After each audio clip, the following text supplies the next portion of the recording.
Right. Oh, evening, you're wrongin'. Let me just grab something. Do I need it? No, probably not. Evening, yeah. We'll make sure that's done. Right, we're in the place to be, the body of the Kirk. And the body of the Kirk is now rocking, as someone once said. So, welcome to the Theatre of the Mind, live number 249, Sunday, 7:30, live 250.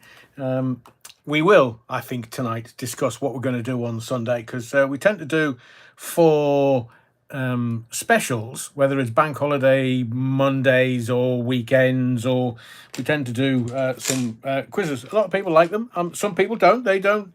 If I say, "Oh, we're going to do a quiz," they're like, "Oh, all right, Rev, I'll come back when you're doing the stuff." Tonight, I'm going to give you some stuff that, it might. I've looked at it and I've thought about it, and I thought, "Ooh, that's a bit dangerous." So I'm going to do it. Because I don't care. Truth is truth. And this is the pulpit of truth. We don't care what anybody else says, because we know, you know. Oh, what was that TV show where the old bird used to say to the bloke who never said anything? He knows, you know. Wasn't on the buses. Can't remember what that was. Anyway, I digress, my lord. Let's get to the parish notes. Neil Cunningham says, first in the body of the Kirk tonight, Neil. Good evening, everyone in the Kirk. How evil must Tony Blair be when a group like Hamas want nothing to do with him? Oh, I know. Poor Tony. King Blair. King Blair is not King Blair. He's not even a naughty boy. Well, he was in the 70s. Charles Linton. Lynton. Charles, as in the week. Charles Linton, Bear Street Magistrates. Just Google it. Just Google it. You'll get to the truth eventually. They've tried sanitizing the net so you can't find it. Oops. Neil continues, and has Starmer got dementia, or does he conveniently forget every time he makes Max Wells rhyming slang of everything? Just say balls. Oh, you can't say that, Neil, in the chat. Oh, no, Google doesn't like it, but I'll say it on your behalf. Balls! Les says, evening all. Neil, in reply to your second question, I would like to ask, what does Starmer have to do before the Labour Party send him packing? He's damaging the country on the global stage.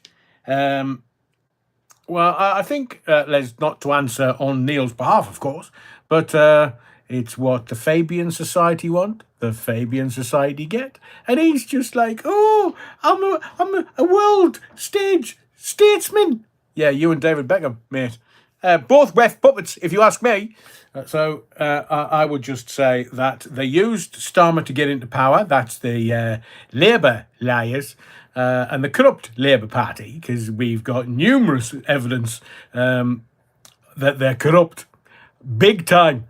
So anybody seen any Ukrainian rent boys walk down your street lately? No, me neither. Whatever happened to them, the three of them, and their manager and their handler?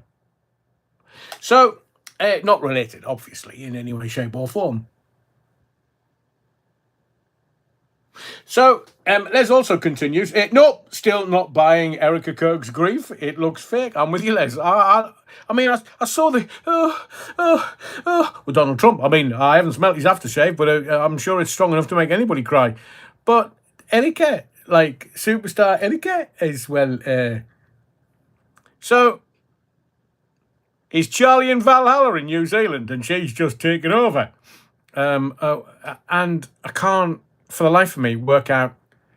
It just looks fake, man. Within a couple of days of your soulmate, your husband, dying from a gunshot wound and assassination, and there's not a single tear to be had. All from America. So I know I'm with Les. I don't buy it. Don't bloody buy it. Des Ashton says, perhaps we should consider that Starmer is doing exactly what he has been instructed to do by the masters. Not a fly on you tonight, Des, that's for sure. Oh, by the way, I am going to mention you for 3i Atlas, because you were the font of that piece of information that, well, it's little aliens, little green men, and they're arriving next month, by the way. So, cheers, Des. And I agree with Des. as he continues, our embarrassment of a supposed leader doing his little best to squeeze himself into every international photo op. He will only be replaced when the Fabians decide it's time. There you go. Great minds think alike. Des, well thought out. And the other thing is, if he's big things, small spaces for Starmer, he's squeezing himself into where the sunshine don't get, from what I gather. Well, the embarrassment that Starmer must have felt standing next to the Donald, the orange Donald. And did somebody shout, duck? Donald, duck. Honestly, I'm wasted on you sometimes. So he was standing there, and the Donald's like, how you doing, buddy lad? Aye, nice to see you with, where's your wife? Oh, it's in a way, day, is it? Are you away with, while the cat's at home? And he just blanked him, Now, Donald knows what he's doing. He's playing 5D chess, that boy. He knows what he's doing. And Starmer had to go, oh, sorry, Donald, I'll just creep back into... Oh, it was beautiful. Just beautiful. I mean, we've had a president that shit his pants that Donald takes the mickey out of. Love that. But the Donald, I would suggest, and I don't think the Donald hates many people. Dislike, I think, is the strongest term. But he just looks at Starmer, and I'm sure Starmer makes his skin crawl. Because, if the rumours are true, the Donald's not into anything that Sakia might be into, from what I gather. And, well, the Donald just... So, you see, the Donald, when he goes to WEF, Davos, the Donald enters into town, and everybody goes, oh, it's the Donald. Starmer goes into town, into WEF, into Davos, and everybody goes, here, tell that little get what to do. Yeah, give me marching orders. And David, my name's David. I've got a mate called Gary, and well, I'm in Davos, and I'm a prize winner. I'm a prize winner. Aye, WEF puppet, the pair of you. That's Neville and Beckham. So, let's continue. Starmer is the puppet. Blair is the puppet master. I know, King Blair. I cannot stop laughing. Laughing so hard that my incontinence pants are bound to burst every time somebody mentions King Blair. I know. Bow wow. He's not... Well, he's just not happy, is he? Unless he's tickling things. And what are you talking about, Adrian? Oh, I can't really tell you, because they will cut me brake pipes. So, King Blair is not King Blair. Blair is just doing as he's told. He likes to think, well, I'm on the board, mate. I'm on the board of the World Economic Forum. So, I was MP for Sedgefield, so I have to talk like that, so I sound like locals when I'm taking it up the arse in the park. What do you mean by that, Adrian? I have no idea. What? Did you see my lips move? Paulie Gallieri. Good evening, Adrian. You utter wrong, and I hope you've had a good day. It's been Wednesday. Hump day, Paulie. Hump day. And yes, we hurtle headlong into the weekend. Tomorrow's Thursday, and then Friday, and like everybody else's calendar, it just as night follows day. So, Paulie, welcome to the Body of the Kirk, and Les, and Des, and Neil, of course, and Neil's back again. That's why you're number one tonight, Neil. Les, there needs to be a credible replacement before Libor shows Starmer the door. Here, Kia, mate, over there. Yeah, you can go out by the back door. I think you might like that. And I don't think Thorsten Bellend is it. Burnham is now distancing himself because he's being told, hello, Andy, mate. Yeah, well, what we're rattling. Can I show you that? That's like an original Tibetan. And basically, all of those, and there is a reason why I rattled it. I don't know why it was here, but I'm rattling it. That's the skeletons. All of those are skulls. And the skulls laugh at you. Why do they laugh at you? Because you're wasting time. You're wasting your life. So that's death. That's where we all go. It's Tibetan, and the Tibetans laugh at us, the Westerners, because we just waste our time with shite. So a technical term, obviously, that we use when I'm doing a live YouTube stream. I don't think that, what can I say? The plan was, and she's World Economic Forum puppet. Ginger Growler was going to be the new leader of the Labour Party, but from what I gather, there's a young Starmer doing a political niece. So if that's the case, then they haven't got anybody else. They wanted the first Labour female prime minister, and now they can't because that in number idiot. What do you mean, idiot? Just put an I and a D in front of number 10 and a T at the end, and what do you get? A fucking idiot. So number idiot, Downing Street, they can't get him out. That's out. I mean, he's out. Well, everybody in the country knows he's out. But nobody's saying, whatever happened to the Fanboy 3? Well, I've not seen them walking down past my house for a long while. We'll get to that in a second. We'll get to Laird Wookfit. So I do think that the Growler is going to make a comeback. Because coming is her forte, seemingly. So, did I say that out loud? Come back. So I do think that he will stay there. I'm not sure. I can't work out whether these Chinese spies, ying tong, ying tong, ying tong, ying tong, ying tong, ying lipo. I have no idea whether these Chinese spies are going to do for Starmer, because, well, there's a long line of Muppets that going into the House of Lords. So you've got Bojo the clown, who may make it, who might not make it. I mean, he's just a fucking idiot. That's why he's a clown, Bojo.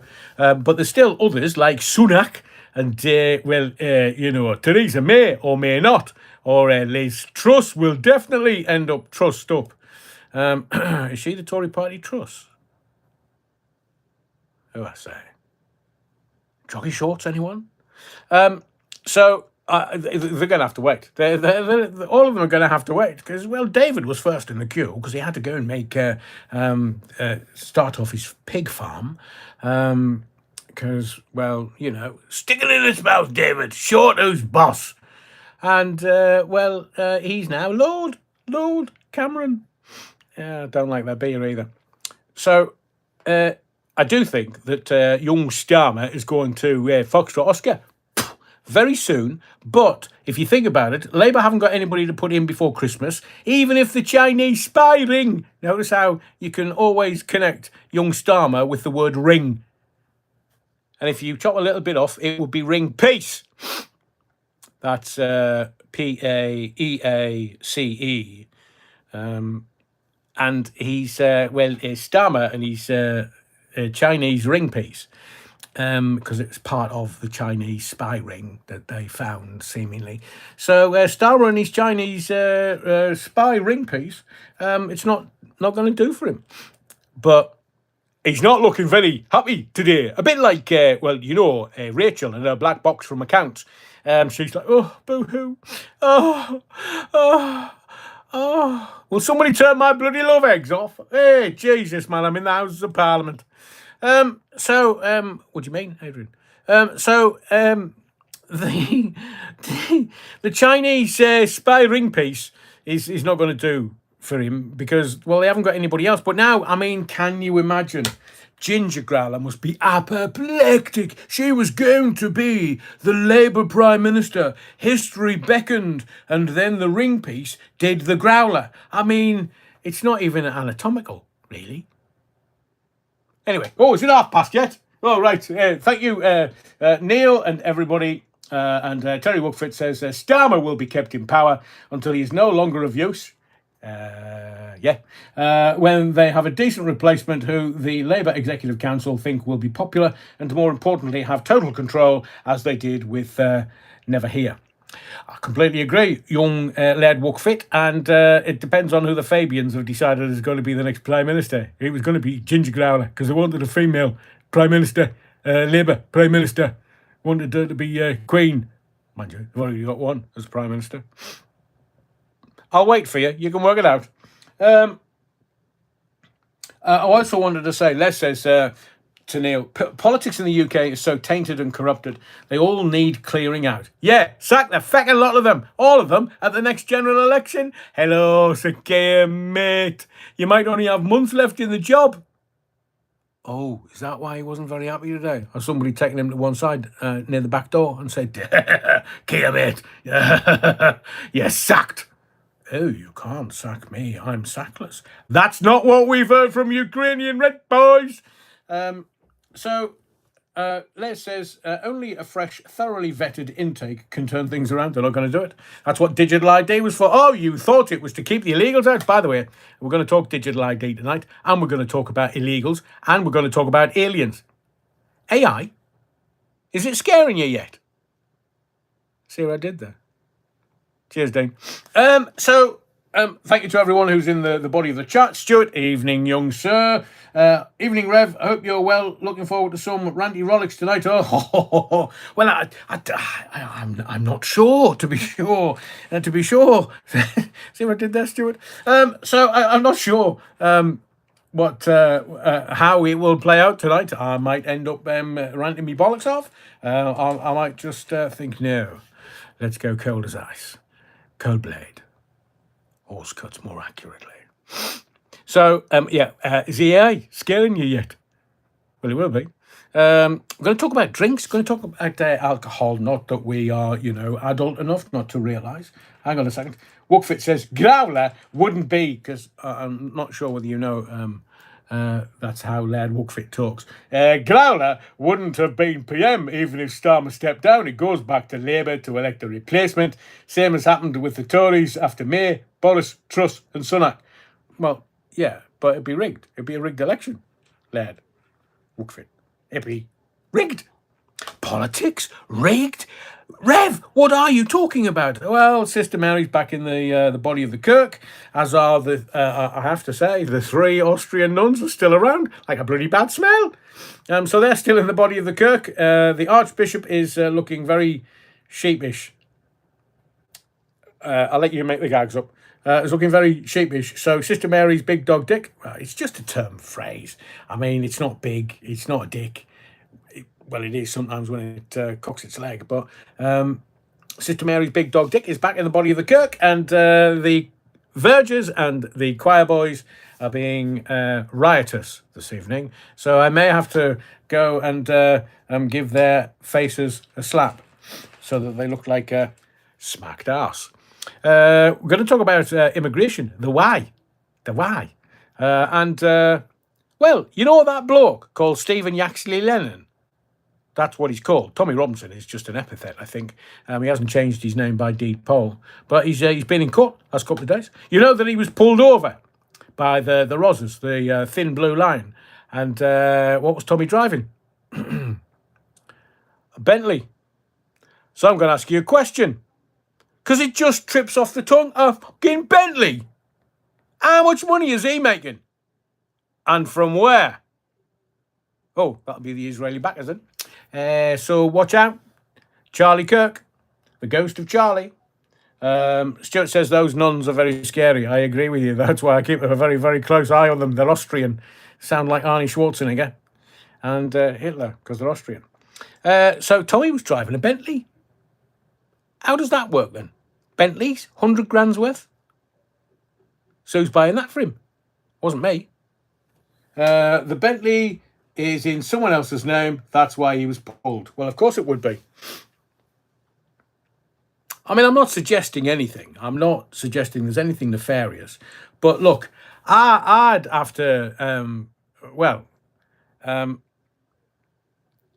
if I can be so bold, my derriere would be like a blood orange if I was driving a Bentley, because there's absolutely no going where I've got the money to drive a Bentley. So where's Tommy getting his Bentley from then? And of course it's going to be in somebody else's name because they'll impound it. If it was in his name, is he allowed any assets? No. So Tommy is riding the gravy train too, says I see you. He's no better than the rest of. They're all, well, I'm not suggesting Tommy's corrupt, but he's got battles on his hands at the moment. And I have seen him outside the court explaining to everyone exactly what's gone on and how and why and where.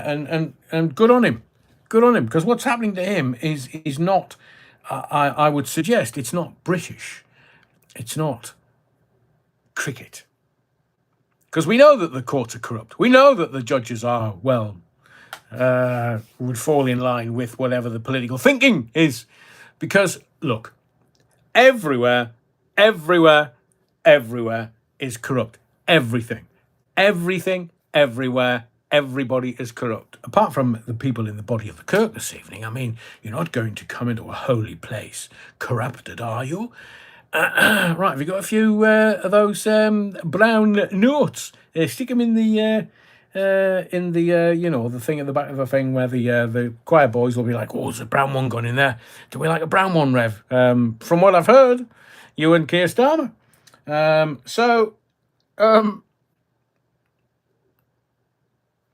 I would, the question tripped off my tongue. I couldn't afford a Bentley. I'm going to tell you about my LNER data breach. I've had an email today from LNER. Why is that then? I'll tell you in just a little while. 3i Atlas. Oh my word. Digital ID, 3i Atlas. The interstellar comet. Oh, we're going to talk about that this evening because it's all kicking off. Well, it's doing irregular things, and we'll keep an eye on it. So that's why I said to Des earlier, I was going to mention him because it was Des posted something in the comments. He just said 3i Atlas, and I was like, what the bloody hell is that? Have I missed something? Is there something going on? And I had to go away and do my research. Oh, I say, little green men. We'll talk about that. We'll talk about Donald's disdain for toxic Starmer. We're going to talk about a new poll that's come out today. People, if you were going to vote tomorrow, if the general election was held tomorrow, who would you vote for? No, the bloody wonder. No.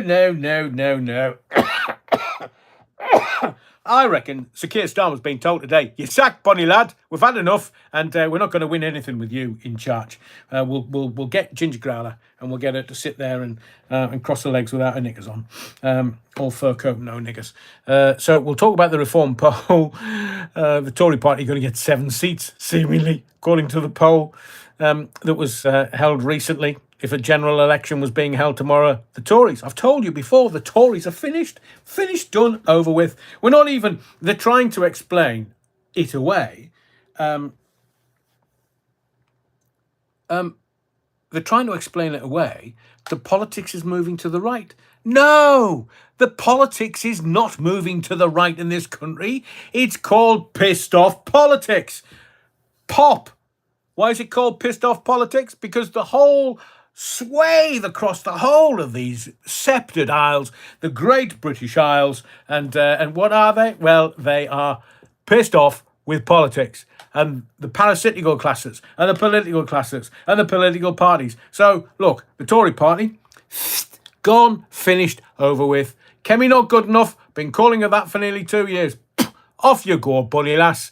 Well, I can't call you Bonnie lass in Nottingham, they'll think you're fat. If the cat hat fits. Labour's only going to get 70-ish seats. 70! And then the Tories are not going to get anything. I mean, there'll be more people in my house than there are bloody Tory party moronic people in the House of Parliament. The Greens are coming up on the rear. Oh, here we go. Not a first for a political party. And then you've got, Ed, bloody, social care. On me Ed Davey, or Headless Davey. They're going to get, they're going to be the third party nearly up on Labour. So, Alan says, yeah, I'm far right because I'm not far wrong. Because the whole country's pissed off and had enough. We've had enough. We've had enough of Labour MPs, and I think they're bots more than anything, but Labour MPs are kind of going on social media and trying to big up the Labour Party and what the Labour Party is doing and what Starmer's doing and what Growler was and Reeves is. But they've been found out. They're inept. They're intellectual pygmies in the Labour Party, the front bench. I've shit more intelligent stuff than that combined. I mean, there's Fat Lammy's band, Fat Lammy's gastric band. Yo, no. I never said anything bad about the Donald. No. I was just, well, we've got the video. Can we play you the video? No, Jay. Well, it's a different time now, isn't it? It's 2025 and we're in power. So anything that's embarrassing from the past that we may have said, I'm not suggesting that I have, but the embarrassment of it all. Well, we've got a bloody prime minister that's an embarrassment on the world stage, so why can't you be embarrassed? You fat tart.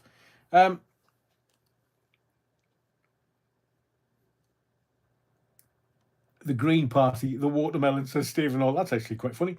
Rusty's Roamings, I see you. He was the only one at the time who actually stuck his neck out to expose it publicly. I know Maggie Oliver has done so much. She should be honoured, but I bet she won't be. Oh, my word. Sandra Whittam's in the body of the Kirk. Evening, Sandra. Welcome back to normality and common sense. I'll be able to talk to you, not about you, but to you, about, the Mighty Blades. So we can talk footy again. I'm not for any of them as they're all the same. Yeah, exactly, Sandra, exactly. We can talk about that. We can talk about, who's there? Katie who? Ah, well, that's your business for your pet.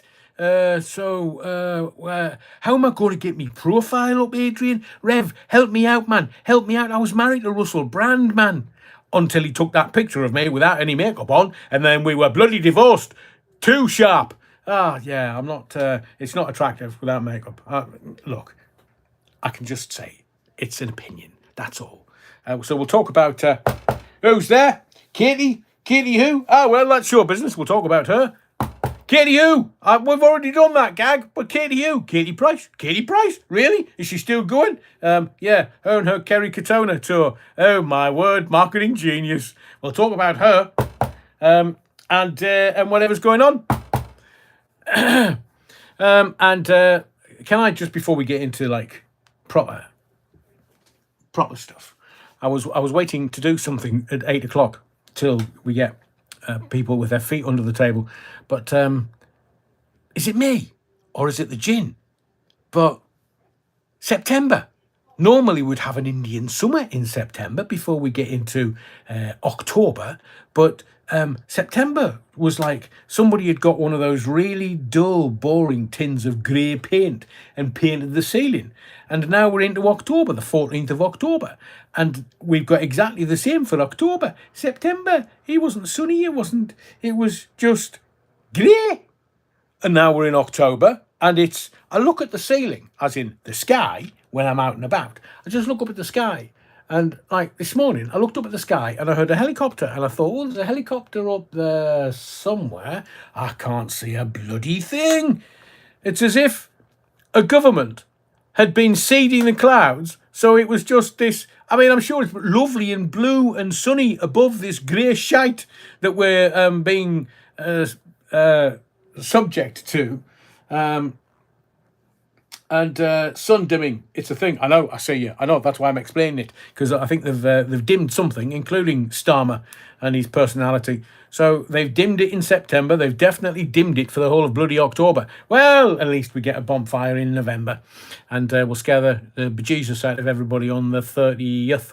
Is it 30th or 31st Halloween? It's global warming. It's global warming, Des. Hell on Earth. Belfidian. It was sunny where I live. It's always best to have a sunny disposition. Christmas Day is 10 weeks tomorrow. Oh, David Graham, I'll be sending you out into the beer garden for that. It's unacceptable in October. It is October, yeah. You're allowed after November the 5th. We're doomed, says I see you. Katie Price looks terrifying these days. Well, I wouldn't with yours, Rusty Roamings, let alone my own. English bottle cap 31st. I should know, my goddaughter's born on Halloween. Her and a broomstick. Neil Cunningham says, Ed Midi Brain will be pushing for more windmills. Bless him. Well, he's gone. Because Jeremy Clarkson's going to get his seat, so to speak. Oh, back to another Starmer reference. Yes, thank you to everyone. Oh, Karina Jane, you're making me laugh tonight. Stop it, Karina. I'm being serious, man. You'll spoil my reputation. And I see you. Grain, you must be wealthy.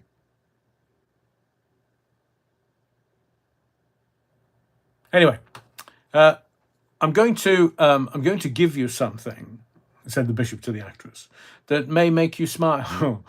And we'll get to Three Eye Atlas in a moment. But what time is it? I wanted to do it about 8 o'clock. Oh, we'll do Three Eye Atlas first, and then I'm going to give you the why for immigration. And you're going to go, don't do it, Rev, don't do it. Oh, I'm going to do it. I'm going to do it. Because I'm not actually being anti-immigration. Oh, I say, the Reverend's on one. Reverend's on one. Here we go. Yeah, bet your sweet Bippy I'm going to take your bloody breath away tonight. Oh, haven't you worked it out? Oh, come on, I've got the most intelligent audience on YouTube. You must have worked this out. Surely, surely, surely. And don't call me Shirley. Are you aware that the British government, they need a PSYOP, another one, and they need a red flag, another one, and they've got red flags. It's called the Red Duster. What do you mean? Don't you understand anything about the Labour Party? Red flag, so we'll keep the red flag flying high. Yeah, comrade. But according to the British government, Russia has had drones in the UK. Well, I see one. He was standing next to Donald Trump the other day. He didn't look human.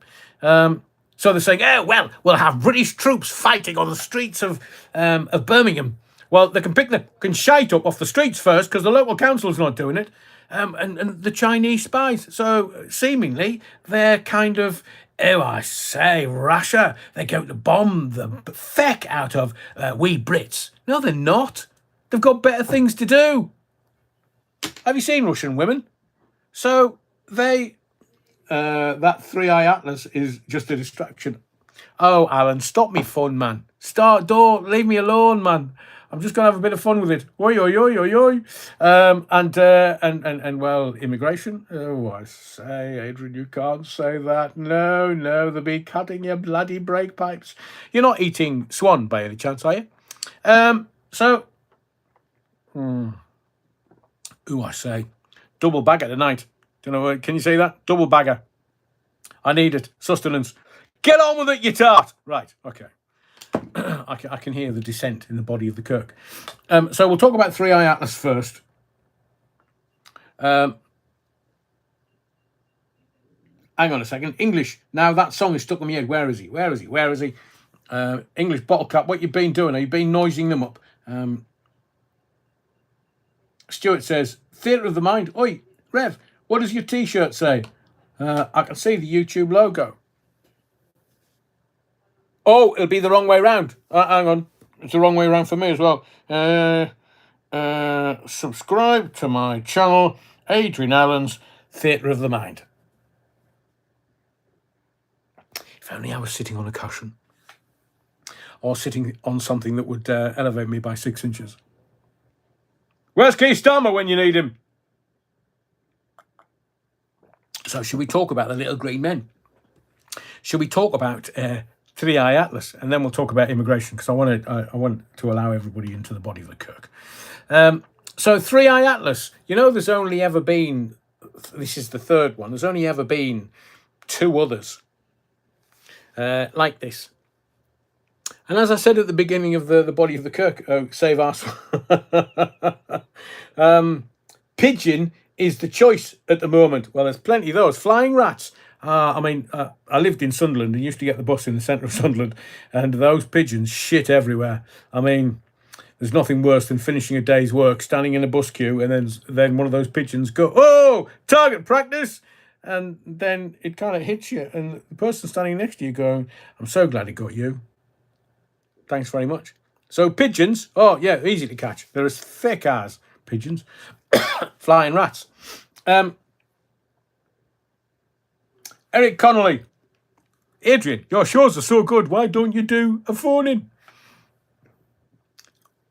Belfidian. English would make a good flag. I see you. Eric, not to be facetious, but it's been 3 years on the planning. A lot of seagulls and crows here in Millfield, Sunderland. I know, David, I tried to avoid that. Guys, they shit everywhere. Right, Rusty's roamings. Pigeons saved many during conflicts, and no, they're not as dense as we think. Well, pigeon breast.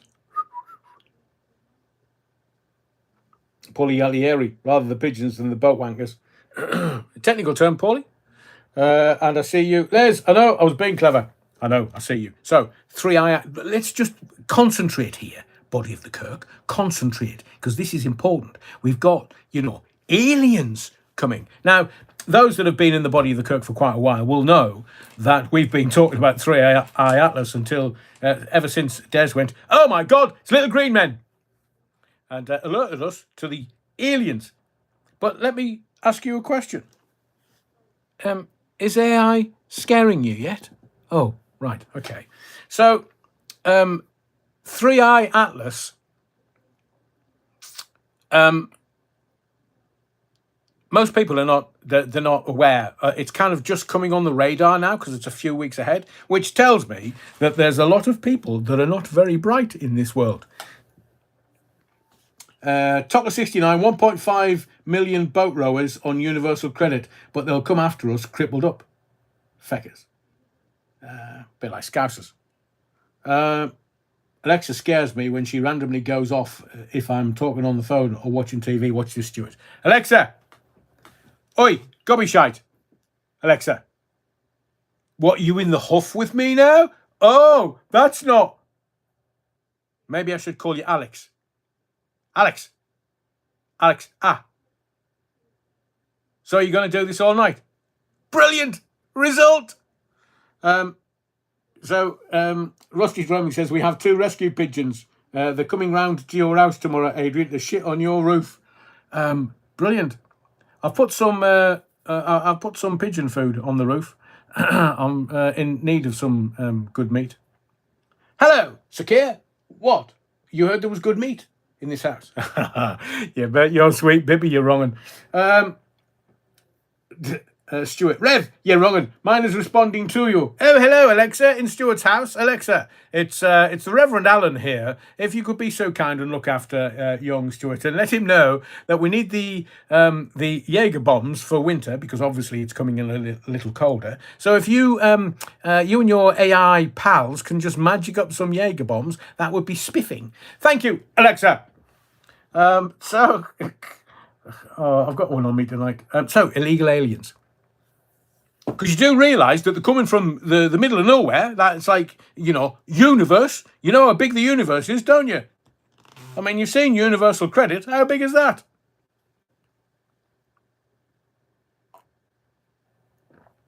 Hang on. English bottle cap. Search assist 3i Atlas, also known as C/2025 N1, is an interstellar comet discovered on July the 1st, 2025 by the Atlas Survey Telescope in Chile. I know, English bottle cap. We've been talking about it on the live for God knows how many months. Stuart says, you're really confusing her. Not a first, Stuart. Not a first. So, the illegal aliens. So, we've been told that this is why they're going to land in America. They're not going to land here. Why? Because the Labour government have told them, you land here, Bonnie lad. You're not going to be able to land here unless you've got digital ID. And the illegal aliens have been saying, what do you mean, digital ID? Is that like ET phone home? No, and you're not inserting any of your digits anywhere. So you can't come into this country, into the United Kingdom. Not that it's united that much more. But if you've not got digital ID, your name's not on the door, you're not coming in. So you can fly away and stick it up your anus. Thank you very much. So they're all illegal aliens. Well, they're not going to be able to come in here, are they? Now, there are some theories that, was it the Voyager 1 in the 70s? Remember when, we can't send any more men. Why didn't they send women to the moon? There's gags there, but they'll be calling it misogyny. So why wasn't there any women that went to the moon? Would it cause a little distraction getting in and out of their spacesuits? But once we decided we weren't going to go to the moon anymore, seemingly, if we did ever, And then we started sending out these probes. Oh, you mucky tart. Sending probes. Are we probing aliens? Jesus. No wonder they're taking the time getting here. They're probably scared of the probe. Oh, Sakia. Oh, you're volunteering, are you? Oh, I bet you are. You're wrong. Which religion do they bring, says Garen Davis. Which religion do they bring? They don't bring anybody. Because obviously the Catholic Church, the minute aliens land, well, that's ruined their fucking tea party. I am going to, once we get past 8 o'clock, I am going to talk to you about stuff, Christianity, and and stuff, because I've worked it out. I've worked it all out, man. So that's why you come here, because you know that I do. You know that I think deeply. So remember Voyager 1, we sent the probe out into the universe. And, we sent a golden record out. You know, the golden record that we sent out. It's a bit like a reward. You can't see it, but a reward for selling 1 million copies. A golden record was sent out. Now, the only way that golden record was going to be able to be played is if they used Technics SL 1200s. Because when was the last time an illegal alien was on the ones and twos? I doubt ever. So how would they have worked out calling occupants of interplanetary craft, mate? She's dead now, sadly. Karen Carpenter. Maybe it was the aliens. I say, those human types, humanoids, quite a nice voice. Quite an attractive voice, shall we? Oh, it's going to take us bloody decades to get there, man. Unless you kind of put us to sleep like they do in, those sci-fi films wrong uns star in, and they put them all to sleep for decades until they reach Uranus. And then once they're in Uranus, Starmer knows he can put a spacesuit on, and can you imagine how many times he'd penetrate Uranus? He definitely would be a spaceman. Space cadet, more than spaceman, really. But the Voyager 1, they had a golden record on board. I mean, was it one of the Beatles, or was it, I don't know, was it the Rolling Stones? Was it Karen Carpenter? I mean, who was making golden records back then? NASA. So, Voyager 1, seemingly, from my research, died. That's kind of a technical term that they use in NASA for, bagged. Voyager 1 died about 4 or 5 years ago. And then there was no more signals. None. Obviously, they'd gotten hold of that bloody golden record, and somebody said, right, somebody says you can't finger the ring in the middle. You can't finger the hole in the centre. So what we're going to do, lads? Well, we can't use ET. His probe was too big. So, it's grooves, seemingly. Get down. Get one with the groove. Honestly, I'm wasted on you. So, there was no more signals. None. Nix. Nada. Nout. 4 or 5 years ago. Oh, let's hold a seance for Voyager 1. And then bugger me, technical term, just in case any of the illegal aliens is watching and listening, because this message might go out into interplanetary. So a message came back in February this year. So Voyager 1 disappeared up Uranus and no more signals. And then 4 or 5 years later, message comes back in February. Can somebody put 50p in the bloody meter, man? But it was from the edge of our solar system, the message. And they're saying, oh, I say, is that Voyager 1 or is it conscious? Well, it can't be American because the Americans are not conscious. They're thick as pig shit. So it came from the edge of our solar system, right at the edge. I mean, I don't know how they know it's the edge because observable maybe, but right at the edge of the solar system. They don't even know what our solar system is. They don't know how big it is. We don't know what we're expanding into. And some clever twat at NASA went, oh, it's from the edge of our solar system. Observable universe, maybe, but that's all we can see. Uranus. So the signal, according to these very clever people, hang on, what's Terry said? Voyager had system shut down deliberately in 2020. This was to conserve energy so as it would be able to transmit findings at the edge of the solar system. Well, Laird Wookfit, let me tell you, there's aliens on the way. So whatever that Voyager 1 found and didn't tell us about until February this year has not given us enough time to deal with the little green men. Mind you, I don't know a Prime Minister that's happy to deal with them for us.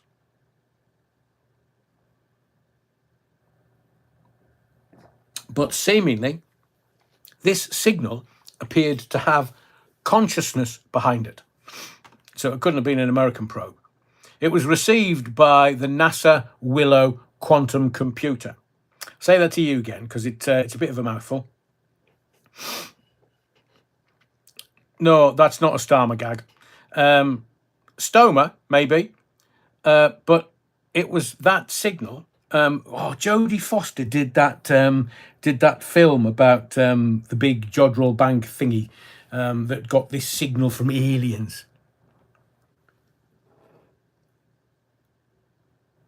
The mothership is coming back to pick up the lizard people. Brilliant.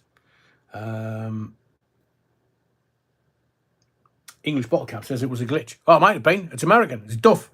A bit like Japanese cars.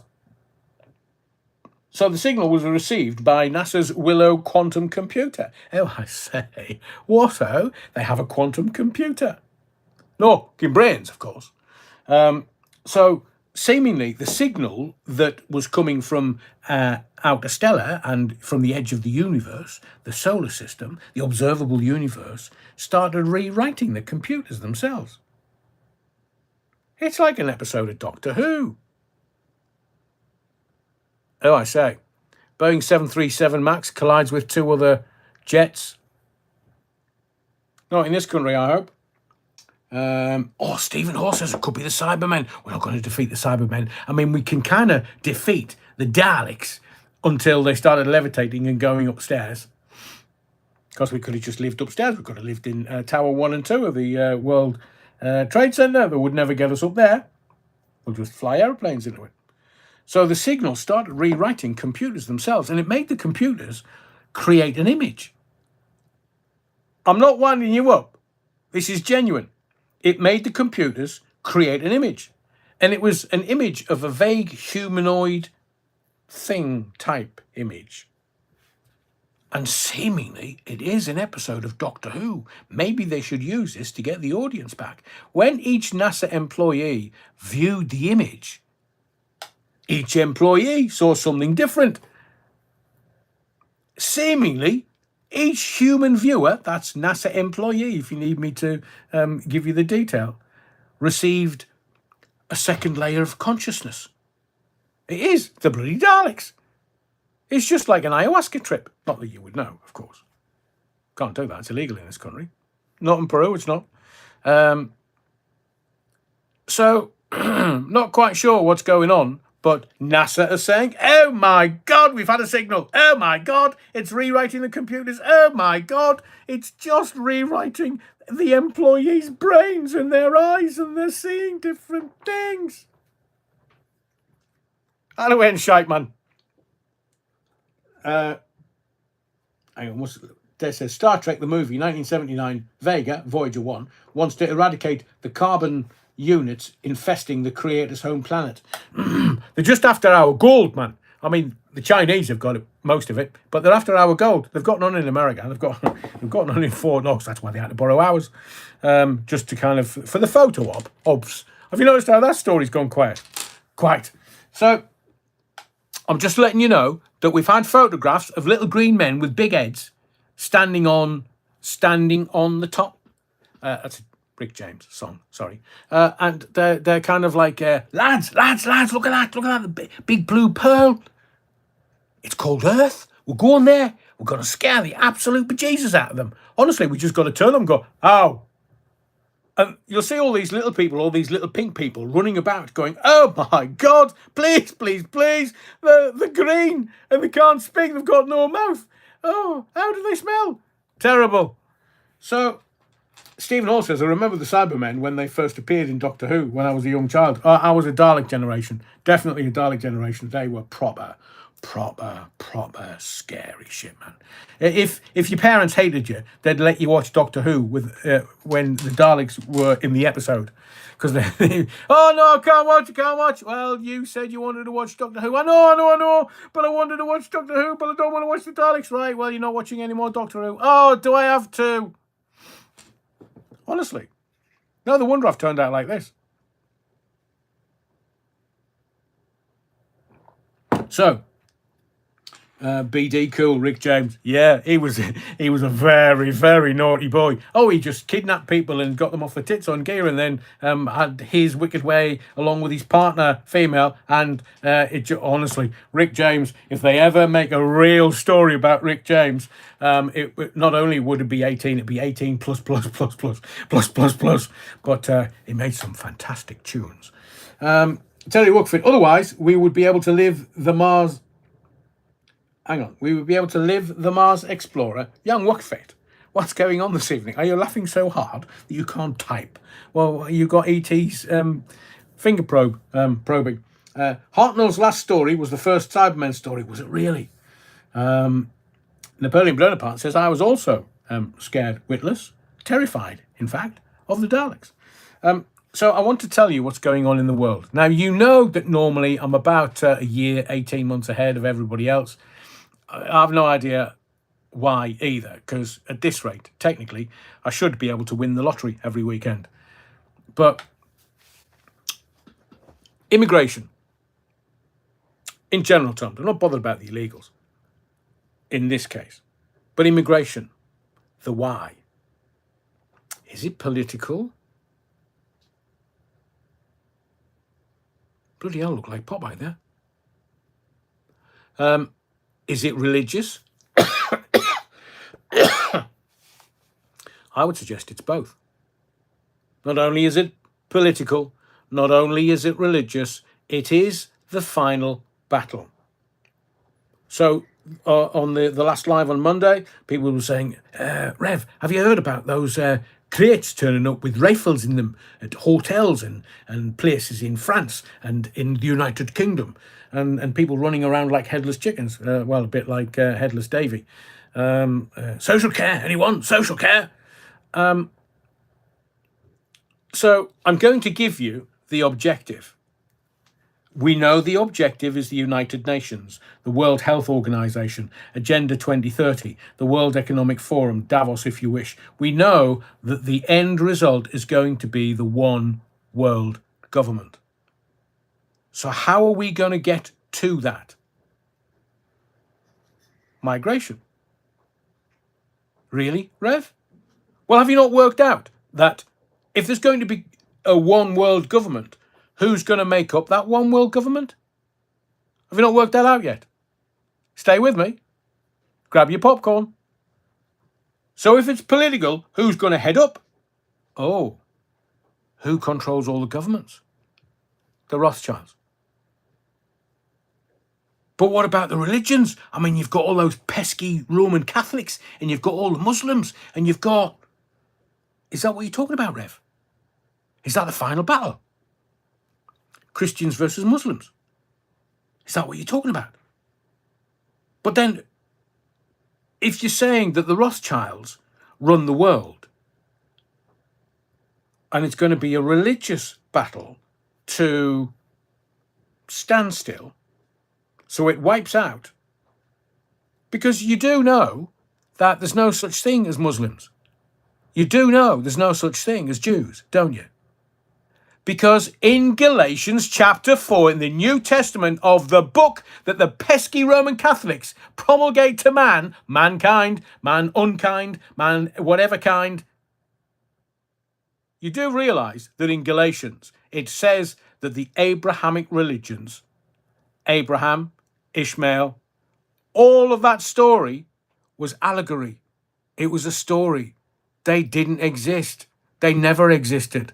according to the Catholics in Rome. Now, that's not the Torah, the Old Testament, the first half of the Bible. That's the second half of the Bible. So you could say that the pesky Roman Catholics in Rome are a bit upset that there's actually another religion, because they just want the Christians. They want to rule the world. They tried with the Roman Empire and then failed. I mean, they got to the Picts, they got to the Gingers in Scotland and went, holy Jesus, look at these, man, they've got blue faces and ginger hair. Let's go back to Rome. And the Scots burst their incontinence pants, laughing at seemingly the Roman Empire. Couldn't run or roam anything. How do we end shite, lads? Back across the channel. Have a quick word with the French on your way back to Italy. So, politically, we already have the one world government in place, but it's the religious battlefield where it's going to take place. And it's going to be, and it's being set, the Christians versus the Muslims. So hang on a second, who's setting that battlefield? That's why the Donald has just gone and done a deal for all the oil and gas under the East Mediterranean Sea and under the Gaza Strip. Now, I know you're looking at this thinking, Jesus, have you been on the old G&T this evening? Has your hibiscus been made a little bit too strong? It's a double bagger, Rev. So, you might be off your head. Maybe. But you've got to ask yourself, who will sit on the one world government? It won't be Tony Blair. It won't be King Blair. He couldn't be king of Gaza, let alone a one world government. So who's going to be on the one world government? Israel. They run the world. They run America. They run the American government. They run the American political system. They run Europe, although the World Economic Forum is trying their damnedest not to. So I won't be here when this happens or comes to fruition. But these lives will be, so long as YouTube is here. So my prediction is this. The one world government is going to be Israeli. Politically, who runs the world? The Rothschilds. They are Israel, ipso facto. And religion? It's going to be to a standstill. Christians, Muslims, and then Israel's just going to walk in and go, thanks, lads. Thanks for sorting all that out for us. We're the one world government now. No such thing as the Abrahamic religions.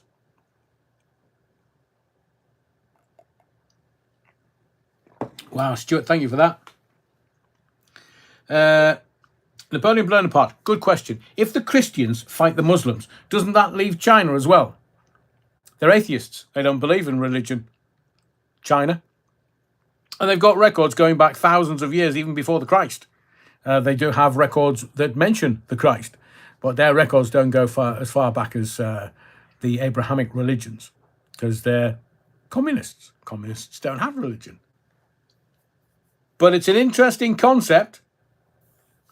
Stuart says, breaking, Judge halts Trump's administration from carrying out mass layoffs during the US shutdown. Oh, I bet. Didn't the QAnon, I need Les for this, didn't the QAnon boards say that this would last 18 days? Alan says, the harlot runs the world. Well, there's a few of those in Hollywood. Wookfit, I think you fell down the wrong rabbit hole, mate. Well, we'll see. We'll see. So, 3 years ago, certainly October 7th, well, October 8th rather than the 7th, I was predicting everything that's going on now. And not that I want to continually predict things, but if you think it through, this is about empires. And the only way that they can control us is by Three-Eye Atlas, little green men. But who actually wants the Christians to fight the Muslims? Who? Now, these Christian-Muslim battles, wars, have been going on for thousands of years. But it makes sense for a one-world government to rise from those particular ashes. Keep watching, because whether it's China, according to Laird Wookfit, the World Economic Forum, they're communist, they're Marxist, they're socialists, whichever flavour you want to take. So they're not interested in what comes out of Rome or what happens in Rome. But the Vatican has its very grubby fingers in lots of different pies. And they know what's what. They don't want the billions of Roman Catholics around the world to get a hint of what actually is going on. No, don't be silly. They just want to shag your kids, said a spokesperson. And the Donald knows. I mean, he's. I did say to a friend earlier today that Terry Wookford says, except no one outside of X is even aware of 3i. Well, there's that and TikTok and Snapchat and little bits of reels on YouTube and, little bits of videos. I haven't seen many of them on YouTube. Because what is happening with social media, it's a feeding frenzy. It's a piranha feeding frenzy of something gets thrown into the pool and the piranhas go, oh, feed! And they have the frenzy, the feeding frenzy. But there's not really that much information. It's only those that can see through the brown stuff that can actually go, well, okay, hang on. This is not sitting right. This is just, there's something not. And everybody in the body of the Kirk, whether it's tonight or any other night, we do get to a critical thinking mass where we kind of go, okay, that could happen, but that might be a bit far. So more than happy for the audience to go, oh, we're rave, man. Have you been on the G&T already? Get Sister Mary to give you a nice strong coffee to get you on balance again. Look at that bloody hibiscus, man. Double bagger. I think that's why I'm off my head. But who knows? We will find out in November. Be a nice Christmas present. Oh, what would one like for Christmas? I'd like an alien, please. What, is that like a Tamagotchi? No. It's a proper alien. They've just come on the 3i Atlas. I mean, obviously it's taken them a few thousand years. And, don't know how much it costs them for a flight on a bloody comet. But, I'd like an alien. It's better than Elon Musk's robots. So, who knows? Moon's made of green cheese. But the Donald knows. The Donald knows, man. They want everybody distracted. Why? Because they want the gas and the oil out of the East Mediterranean Sea. They want the gas and the oil under the Gaza Strip. I've been telling you for bloody 3 years. Oh, I say. And it suddenly comes true on Monday when they start jaw-jawing for peace. What kind of peace is that? Well, it's peace because we want to get all the trillions of dollars out of the ground, mate. Beverly Hillbillies.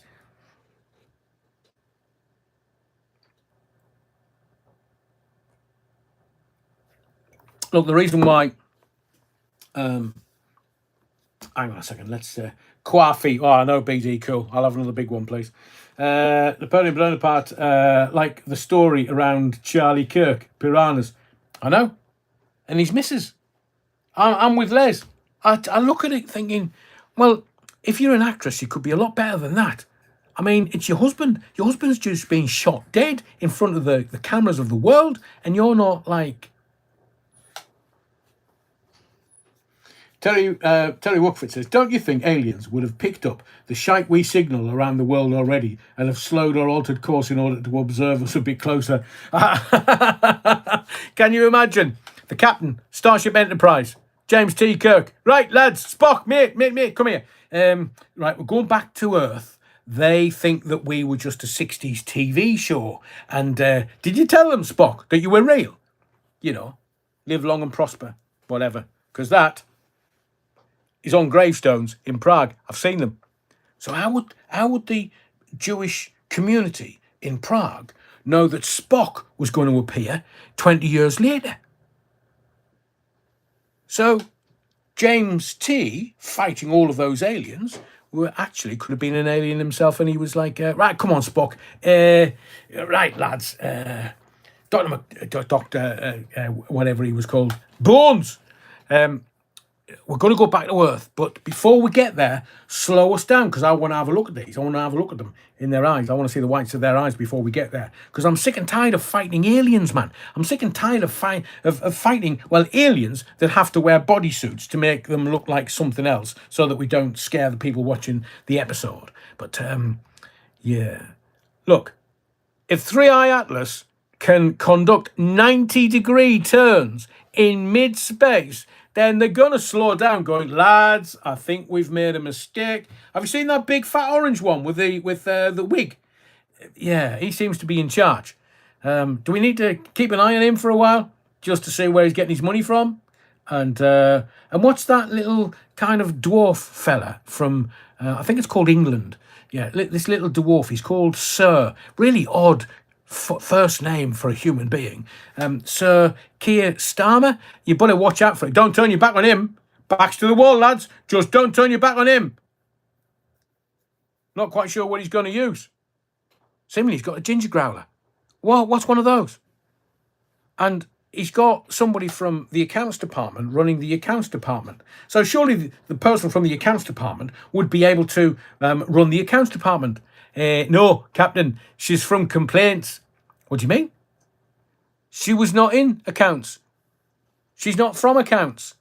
That was from one of the moronic people in, well, they have this palace, seemingly, where they all congregate, and one of them stood up and said, Rachel from accounts. So that epithet is stuck with them. But actually, she's from complaints.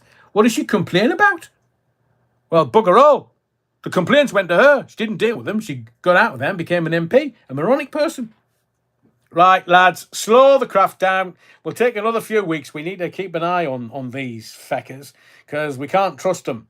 They're all talking really weird languages, and they're doing really weird things that won't promulgate humankind. So let's just, shall we, have a word with James T. He knows. That isn't that funny. Alan says they'll only be able to understand the Downing Street cat. Terry Wookfit says,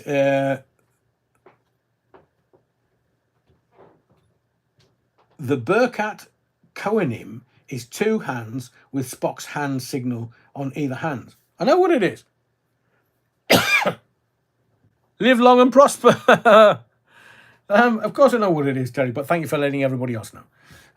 Telstar by the Tornadoes in 1962. What a year that was. So the ancient Jews must have watched Star Trek then. Well, they would have done, because they can time travel. Have you not seen the Frummers? They can time travel. I mean, first time I went to Jerusalem, I had hat envy. Couldn't have one. Wrong religion. Mind you, aliens from Sunderland, I believe that's it. I see you. Yeah, me too. Have you not been up Thornaby? Not Thornaby, but yeah, that's Teesside. Adrian, come on.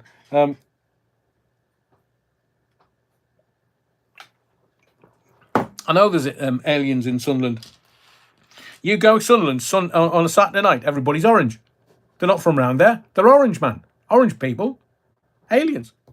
Talking of orange people, as I was, the Donald knows that young Sir Keir is a threat to free speech. Not ours, obviously. Because we won't be cowed. Will we? But the orange man believes that Sir Keir, touch your toes, is a threat to free speech and immigration.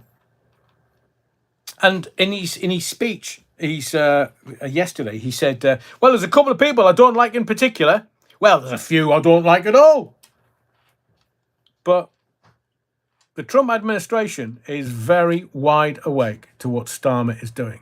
Because, like I say, Starmer's having to pedal furiously to stay on the top table of the World Economic Forum, and the Trump doesn't care. He just bowls into Davos. All right, lads. Yeah, I'm staying at that hotel with all my mates and my family. Yeah, we've just come for a couple of days, in Europe, seeing some of the Europeans, and we'll go down to the Riviera or maybe to see the Great Lakes in Italy before we head back. But I thought we'd just pop in to Davos because, well, isn't this where the Knights Templar disappeared to? Yes, Mr. President. So how long has Switzerland been going? Don't know, Mr. President. What do you mean? I mean, we can trace America 250 years. Can't you? No. Maybe 1400-ish. 1400s. 14th, 15th century. Really? You don't know how your country started? No. I do. What do you mean you do? Well, I've spoken to AI. Have you? Yeah. Switzerland's Templar. How do you know that? The bloody banking system, you moron. Oh, right. Okay. So, is that why they were neutral in the Second World War? Yeah, because they didn't want their gold taken by Hitler. Oh, right, okay. So, if Starmer is being told what to do by the World Economic Forum, then it's the Templars that's running Great Britain. Well, they already did. What do you mean? Have you not seen the Square Mile in London? No? What do you mean? Square Mile in London. It's where all the money is. It's where all the old money is. That's why nobody talks about it. Do you know it's like Vatican City? It's its own little bit of Blighty in Blighty. Oh, is it? Yeah, it's got its own police force. Has it? Well, yeah, don't you know that? And its own banking system. Has it? Don't you know that? It's a little bit of Switzerland in Blighty. And the big Switzerland says to the little Switzerland, stop all the bloody money. We're going to go over to digital currency. We're all going crypto, man. So all the gold and stuff that's in our banks in Switzerland, nobody's ever going to see again. Oh, how rich are we going to be? What do you mean? King Trouble 7 has lost his voice. But you can still type. No, it wasn't. It was the first British instrumental. What? Right. Can we talk about, well, Katie's? Where are we? Yeah, we'll talk about Katie's. Because, who's there? Katie! Katie who? Ah, well, that's showbiz for you. Because I was hearing on Grapevine that that Katy Perry, she just needed something to be relevant again. Because, well, Taylor Swift is getting all the streams and selling all the albums and well, basically sucking all the money out of the music industry. And well, Katie still wants to be relevant. How are we going to do that, Katie, darling? I don't know. I mean, look what happened with Russell. He posted that picture of me without any makeup, and now people have got it above their mantelpieces to keep the kids away from the fire. Oh, hang on. I know someone. Lavender, anyone? Could be a Beard, anyone? And, oi, Justin, mate. Come here. Vad far? Well, you know you're on the duel. Yeah. You know that you're one of these young world leaders from the World Economic Forum. Yeah. And you know that Katie is right up the left's arse. Uh-huh. Well, that's why she got on so well with bloody what's-his-face? Russell. Why? Because he was the Guardian's favourite comedian. He was as left-wing as left-wing could be. In fact, he was more left-wing than fucking Lennon. Lennon was pulling his hair out thinking he was so right-wing compared to Brand. And then he did the old switcheroo. Because Katie loves a bit of left. I'll leave that with you before I get into trouble.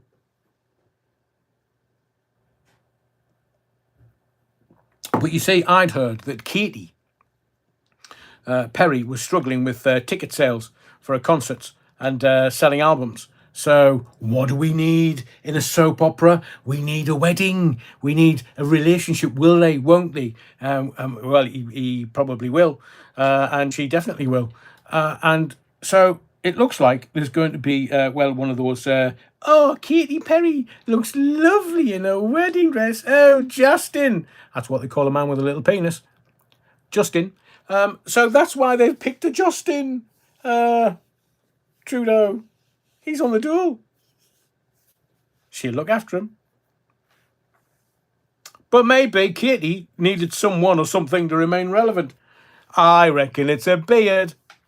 Alan says, yes, wondered why Brand turned far right. I mean, it wasn't her. She didn't turn him, so to speak. NASCAR drivers turn left. Oh, never mind. Andrew James, got it. Adam Well, he's the same as Charles Linton, though. Exactly. Adam, why do you think I said it the way I said it? And I've just Googled it. Stranger on the Shore was the first instrumental record to reach the #1 spot. My bad. King Treble 7, that's so random. You're obviously having a conversation between yourselves. Terry Wookfit. Brand isn't far right. He still has a lot of far left beliefs. He has apparently turned to God. Is God on the left?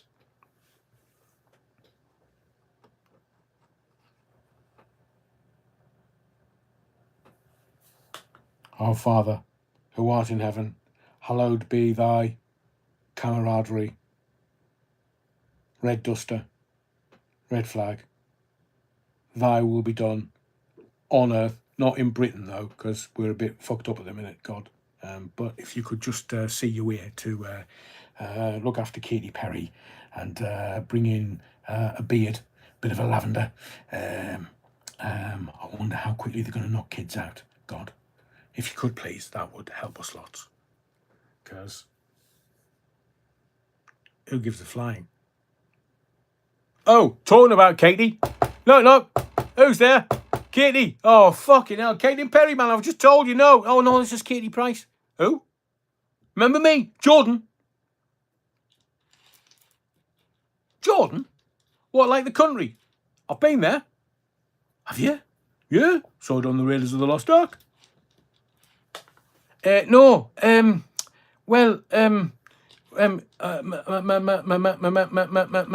just trot out all my kids, my husbands and everybody that's going to give me some publicity because I'm on tour now. What?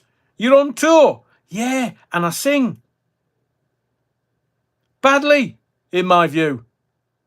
So, 20 years later, it's a bit like, what was that other TV star who, the chubby gag. I mean, it was brilliantly funny, but Ulrika only realised it was rape when the cheque bounced. I didn't understand that joke at the time, still don't understand it. But Katy Price has come out, not out, and said, well, you don't know with these TV types, but she's seemingly named a British TV star who she alleges raped her more than 20 years ago. Oh, and she's on tour, and she needs publicity for the tour. Watch the papers tomorrow. Watch them. Because it'll be everywhere. They love a bit of scandal. And, well, Katy is a marketing genius. But from what I understand, obviously she's a publicity hound. See what I did there? She's not selling tickets. Well, I mean, she's not standing outside and going, hey, anybody want a ticket? Anybody want a ticket? From what I understand, they are using seat filler agencies, whatever they are. But she's a marketing genius. So now she's going to put this story out there. And I saw Harvey standing on stage while she was just murdering some cat somewhere.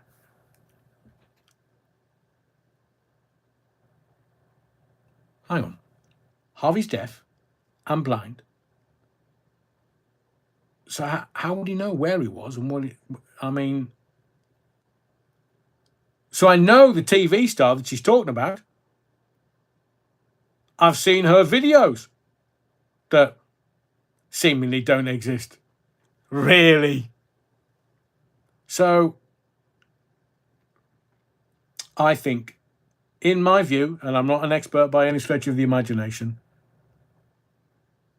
I think this is just a story to blow up in the papers to give people a reason to go to her tour and listen to her sing. I mean, Gary Katona, I mean, she must have been able to sing to be in a pop group and be #1, but...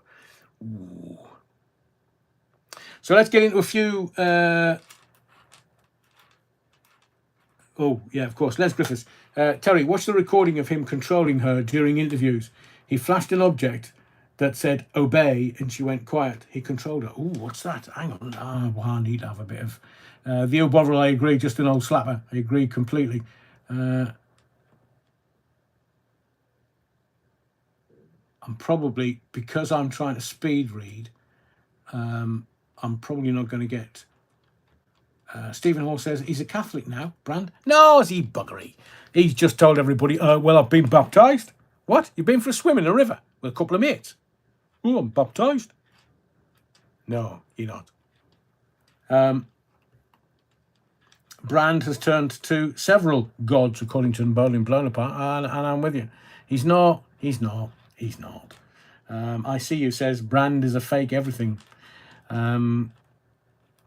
Stuart says a man of God. He said before maybe he's got one of those Jesus complexes. I'm not an expert, so I wouldn't be able to diagnose him. But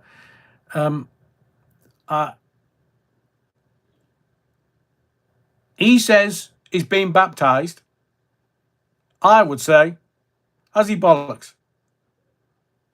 Les Griffith says Katy Perry's parents are devout Christians, as was she. She turned to the dark side at the same time as success came her way. Is that what you were talking about, Terry? Interesting. Anyway, Stephen Hall, there you go. Brand has a God complex. I'm going to give you some quickies because there is stuff happening, but I don't know whether you would agree. The news cycle is kind of it's been sped up on purpose so that you don't get depth with any real story. You just get sort of top line, and then it moves on so quickly that the next day it's gone, it's finished, it's over with. So be aware that global surveillance empire has been exposed, tracking political leaders, the Vatican, journalists. So just look at it this way. It's really easy to work out what goes on in the world. It's corrupt. It's corrupt on every level. It's corrupt in business. It's corrupt in politics. It's corrupt in religion. Everything. It's the devil. It's, if you want to go down that route, it's just corrupt. All of it. And how do they keep hold of that corruption?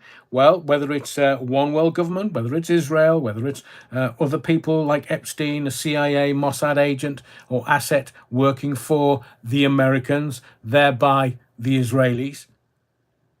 That's how they know. So as I keep asking you, what do the puppet masters have on Starmer that makes him do their bidding every single time without question? I do know. I'm not going to say it here because this literally would be the last live that I did. And you think that I'm kind of dramaing it up? No. I'm not even going to give you hints or clues. It is that dangerous and dark. But look at him. Look at the fizzog in him in that House of Parliament. He thought, well, I'm being protected. I'm being protected. He knows he's no longer protected. He knows the shit's hit the fan. He knows it's game over. It's just a matter of time before he goes. And it's the Fabian Society, not the Labour Executive Council, that will decide. So the global surveillance empire, which is mainly Israeli, it's been outed in America, tracking leaders, Vatican, journalists, everybody that might have a say-so. It's all the Bovril, correct. So you have a system in play where they know what people are up to, they know what people are doing with other people, or otherwise. No, I'm not going to say it. And they just get a visit. Mate, do as you're told, and it will never come out. Compromat, videos, pictures, witness statements. It's all there. And these people want to be in power. Why? Because then they can just jump on a plane, anywhere, anytime. And they're playing at a level where people, it's not about money anymore. It's about power. And they just go and do whatever they want, whenever they want. And that's why the globalists have been caught out. But who are they being caught out by? Because there's nobody upstairs from the Rothschilds. No one. Seemingly, I've heard a rumour today that the Russians have given JFK assassination files to a US congresswoman. Oh, I say. Try telling the Americans it was the Americans that killed JFK. And or Marilyn. And or Dorothy Kilgannon. Just keep an eye open, because all of this stuff may or may not end up in the mainstream media tomorrow or the day after.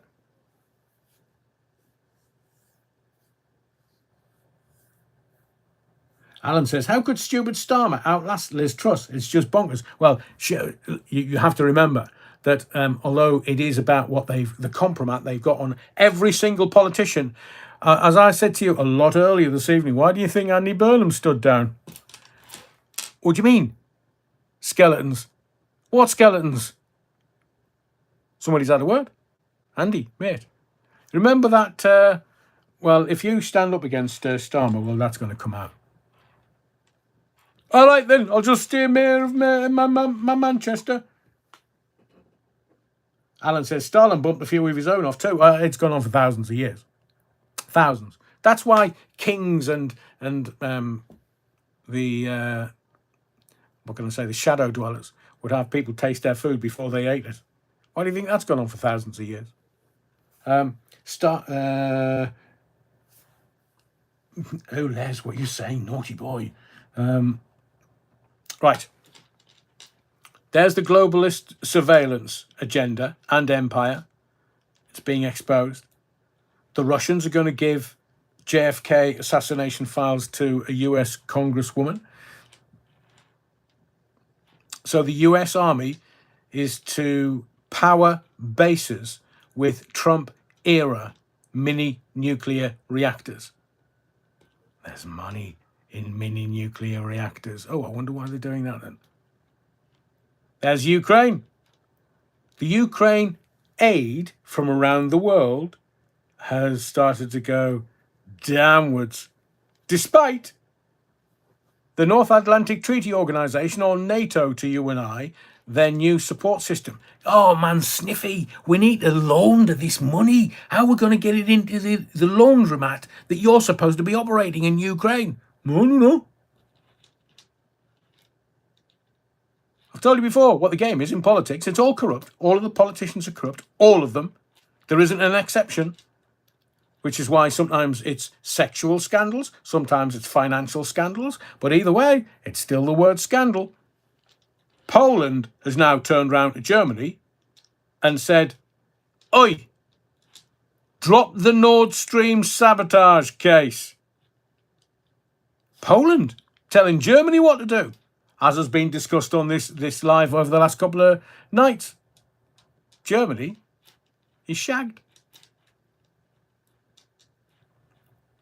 And if you want my view on what we need to do for our... I was talking on Monday about the youth.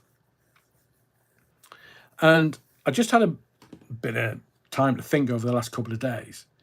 And I do believe the reason why we are in the state that we are in is because our youth, is it Gen Z and Gen Alpha? Those two generations, they've had too much comfort. They've had too many parents, if it's in their gift, just giving them money. Money. Oh, here's an iPhone. Oh, here's this, here's that. Just because your peer group's got one and everybody's bragging that I've got an iPhone. Everybody else has to have an iPhone. Comfort. Do you know what I believe that our youth need? It's not comfort. And it's not hardship either. They need a sense of self because they're all dead inside. They're all empty. And what can we fill our youth up with? Culture. It will give them a sense of self. Music used to do that. There was every 2 years, there was a new tribe would emerge, and everybody would kind of, or some people would float towards that particular tribe. And it's culture. Culture will give our young Gen Z, Gen Alpha, they'll give them a sense of self. It's not comfort. And culture will truly make them flourish, will make them creative, flourish, understand who they are and their heritage and where they're from. So they were just quickies. I now want to, I'll leave that maybe for another night, but I want to, let's have a bit of play for, I don't know, 15, 20, 25 minutes or so. Hang on, I see you. That's it. I'm off. What? So we're going to play. It's not a quiz as such. I want to. If we do a quiz on Sunday, some people are going, well, I'm not so hot on music. So, okay, we won't do a music. We've done film and TV. So what kind of quiz do you want on Sunday? Does it have to be general knowledge, just fun, just quirky, just... so tell me in the comments, please, what kind of quiz do you want on Sunday? I will do it. I'll arrange it. Hang on, what's this with the dummy spitting going on in the comments? You're all better than that.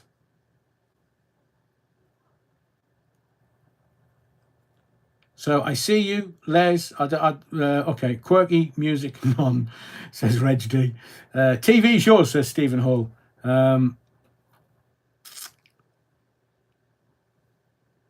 Films, fun, okay. Carnal knowledge, you mucky tart, Andrew. Soul Rebel says, oh, for any year. Oh, yeah, we could do some sport, couldn't we?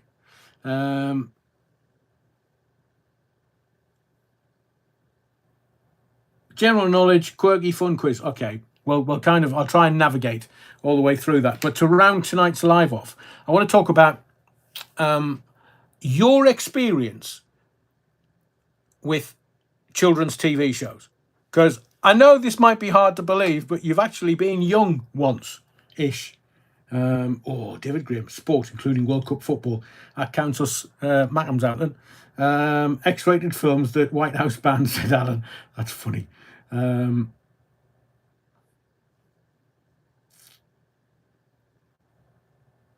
So, yeah, okay, I've got that. But I want to talk about, I want you to guess the top 20 children's TV shows.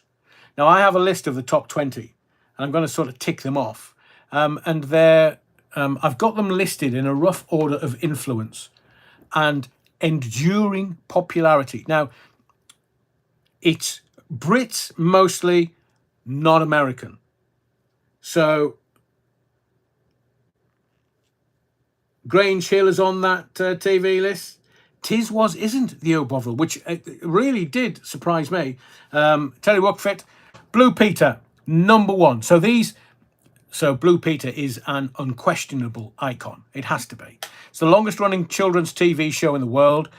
Magazine show, if you remember, that educated, entertained, and pioneered the concept of audience participation with its famous makes and appeals. Blue Peter, I mean, I don't think it's going to be any... Is it any more? Have they shut it down yet? It is an institution. BBC Two, Zocco, bloody hell, what were you watching? Never heard of that. Follyfoot, oh yeah. Not in my top 20 though. Sing the Song at the Darts, Karen. Blue Peter, Jack and North. Not as good as Magpie. Oh, who was it? So we had kind of Blue Peter, which was very prim and proper. And then, is it Jenny Hanley's nipples? I'm sure it was Magpie. Jenny, I mean, look, I was traumatised. I was corrupted from a young boy. Jenny Hanley's nips. I mean, what was supposed to do? I'm sitting there. My dad walks in the room going, bloody hell, what are you watching?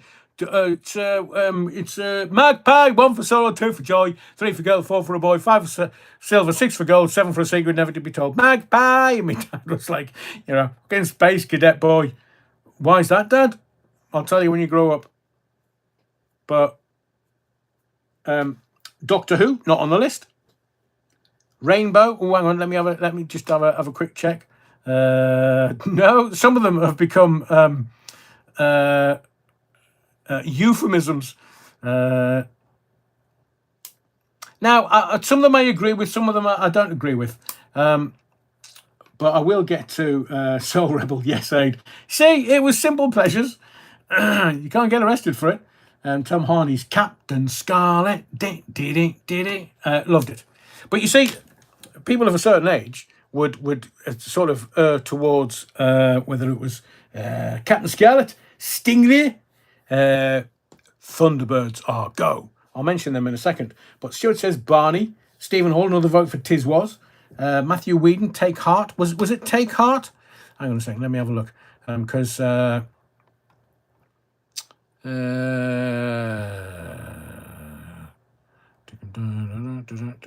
nearly said it there. No, I'm going to give loads of honourable mentions. Believe it or not, Camberwick Green didn't get into the top 20. Trumpton, Pew Pew Barley McGrew, Cuthbert Dibble and Grub didn't get into the top 20. Chigley, or the iconic Trumptonshire trilogy.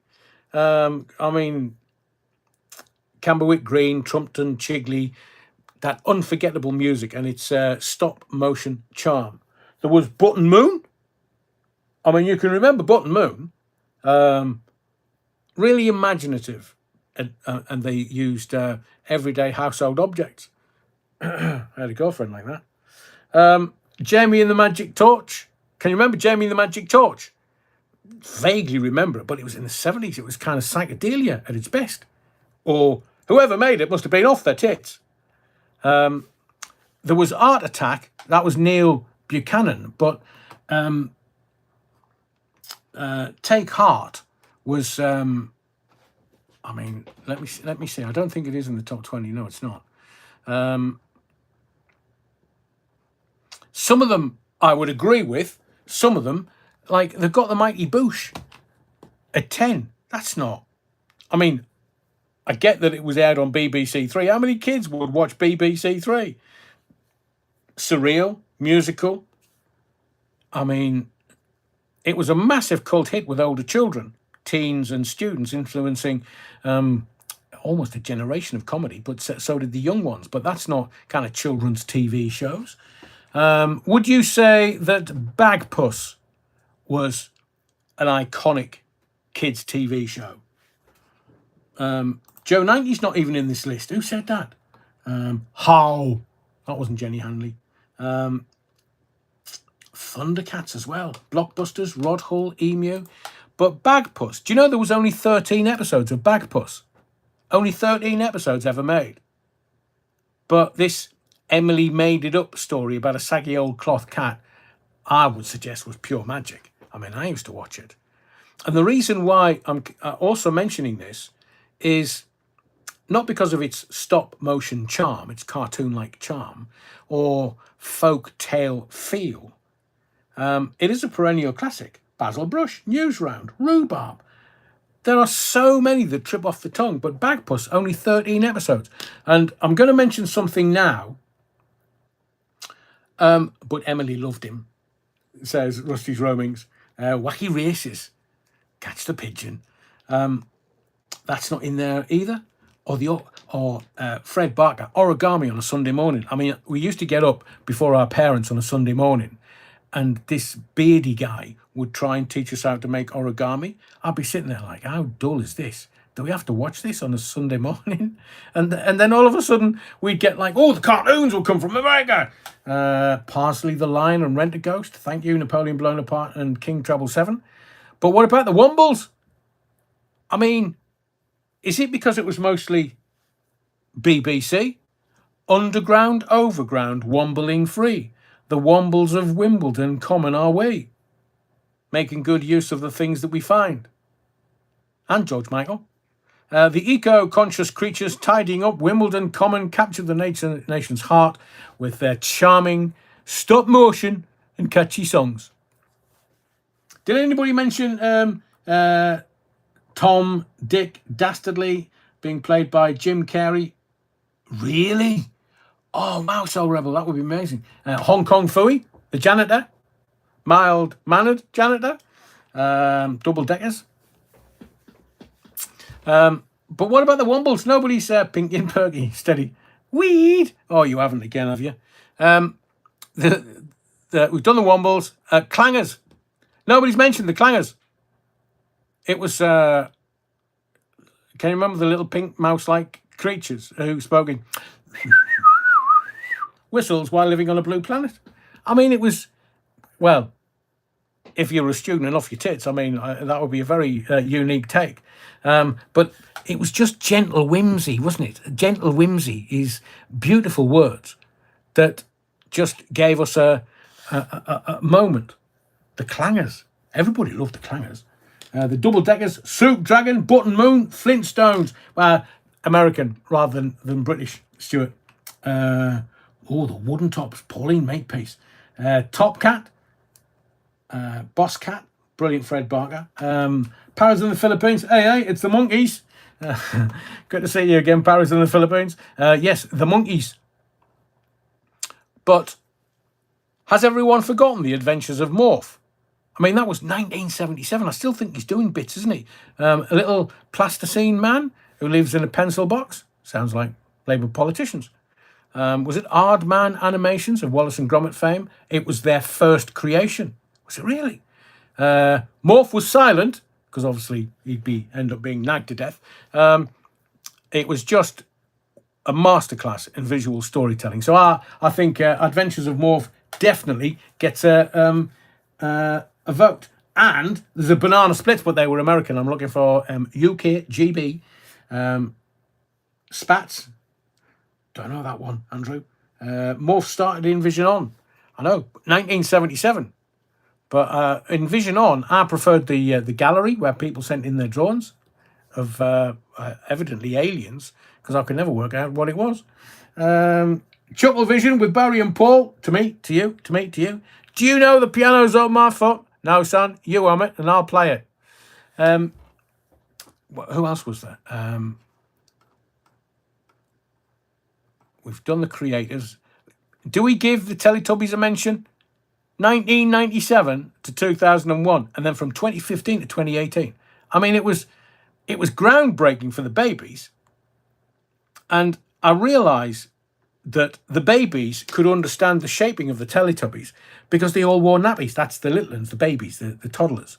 They understood the kind of outline of the Teletubbies wearing nappies, because you'll notice kids don't have a problem with falling over. They don't hurt themselves. They just, as where we adults, as we get older, it's like, oh God, I'm going to fall over. But it was, the adults just couldn't understand it, but the toddlers, the little ones, proper loved it. Had a unique language, design, hypnotic pacing. It was unlike anything that we'd ever seen before. A bit like Postman Pat, Postman Pat, Postman Pat and his black and white cat. I never watched it. 1981, Jesus. So it was the BBC, but it was the epitome of comforting, gentle television. Postman Pat, just, friendly postie in a little idyllic, although slightly peril-prone village of Greendale, a cornerstone of a lot of British childhood. Wurzel Gummidge. Do you know, I was watching something. What was I watching the other day? I was watching the Netflix has done something for Margaret Thatcher's 100th. It would have been 100th birthday this year. So they did something to kind of celebrate that. And one of the characters in there, I thought, bloody hell, that's Catweasel. Without the Tash, obviously. And I'll look at IMDb and see if it was. But can you imagine Catweasel? Only people of a certain age can remember that. Shining Time Station, don't know that one, Vix Tex. Bob the Builder. Stuart, yes we can. Can we do it? Yes we can. But he's not, Bob the Builder's not in Blue Peter's number 1. Grange Hill's number 2. Grange Hill? I mean, I know, mostly BBC, but 78 to 2008. I mean, Grange Hill revolutionised children's TV. I mean, they got into all kinds of real gritty social issues from a little one's perspective, like a child or early teens. And kids used to run home. Stig of the Dump, oh yes, top of 69. But Grange Hill kind of made school drama compelling and relatable. And it paved the way for many other TV shows. And then nobody's given Thomas the Tank, and that's not a euphemism, before you start. Nobody's given Thomas the Tank a mention. Bless him. What has he done to you? 1984 to 2021. Blimey, that's like 30 odd years. Thomas the Tank was gentle. The stories were narrated by Ringo Starr. And I didn't realise it was the island of Sodor. Is that an acronym?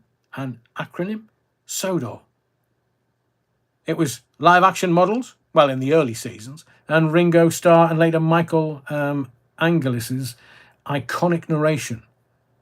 Ringo Starr, I preferred it with Ringo Starr narrating, which was, again, you just think Ringo Starr, the drummer from the Beatles, narrating. But it was wonderful.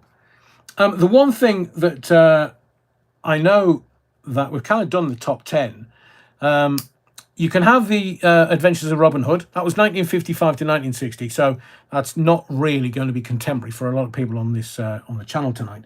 Black Beauty, yeah. Somebody, was it Monday night, said the singing ringing tree. I still have bloody nightmares about that. That little fella, the dwarf, like running around like a mad thing. Chaotic, evil devil thing.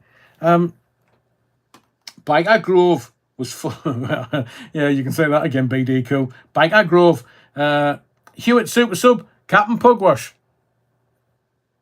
And did they genuinely have Roger the Cabin Boy? Because I don't know. Yeah, Ringo was perfect, says Vic's text. I don't know whether we kind of look back towards children's programs as adults and we make stuff up. So it was Roger the Cabin Boy, Seaman Staines, Captain Pugwash, Sesame Street, American, Johnny Ray, Tocker 69, Charlton and the Wheelies. Oh, I think I'd grown up by then. And Stuart says, we're back to Starmer again. Can you remember the Tomorrow People? 1973 to 1979. I had a 6-year run. I used to love the Tomorrow People because it was like sci-fi. And it was all about the next evolution. Sorry, the next stage of human evolution. But it was kind of darker and much, much more conceptual than a lot of children's TV of the time. But still, to this day, I mean, finished in 1979, so it's what, 47-year-old? Or 47 years since it was on TV, certainly. It still has a dedicated cult following, but it was only 6 series. Danger Mouse, I think I'm going to give that honorary mention. Danger Mouse, 1981 to 1992. The world's greatest secret agent. A mouse with an eye patch. Who'd have thought? I mean, I felt sorry for Penfold. The hamster. Don't, Adrian. Don't, Adrian. Don't do that gag. Oh, well, Richard Gage. I bet it was his favourite programme. Adrian, I said you shouldn't do that. What? Penfold? No, the hamster. So it was... I mean, Danger Mouse. And wasn't it David what's-his-face, that did the voice? A wonderful voice. I mean, Danger Mouse was just fabulous. I wouldn't... not the Monkees, TMG. Well, yeah, but it wasn't... It was American, not kind of British. And it was... I mean, I'm not going to mention Dick and Dom in Da Bungalow. Dick and Dom? Blimey, Starmer would be round there knocking on the front door. Unless 3 Ukrainian rent boys have torched it. And back to Grove. But I want to give, as I said a little earlier, Tracy Beaker. Now, I'm not aware of that. Tracy Beaker and the Dumping Ground? Oh, I say. But there is one children's TV show that I want to mention. Thunderbirds are go, and Stingray. Not only popular, but all, I would suggest, foundational pillars of British children's television, especially with the genre of Super Marionation. I mean, can you remember when it used to come on screen? Super Marionation, and I was like, what the bloody hell is that when it's at home? Just get to the story, man. I mean, Jerry and Sylvia Anderson, the company's still going. Is it... I said on one of the last lives that Stingray was first broadcast 1964.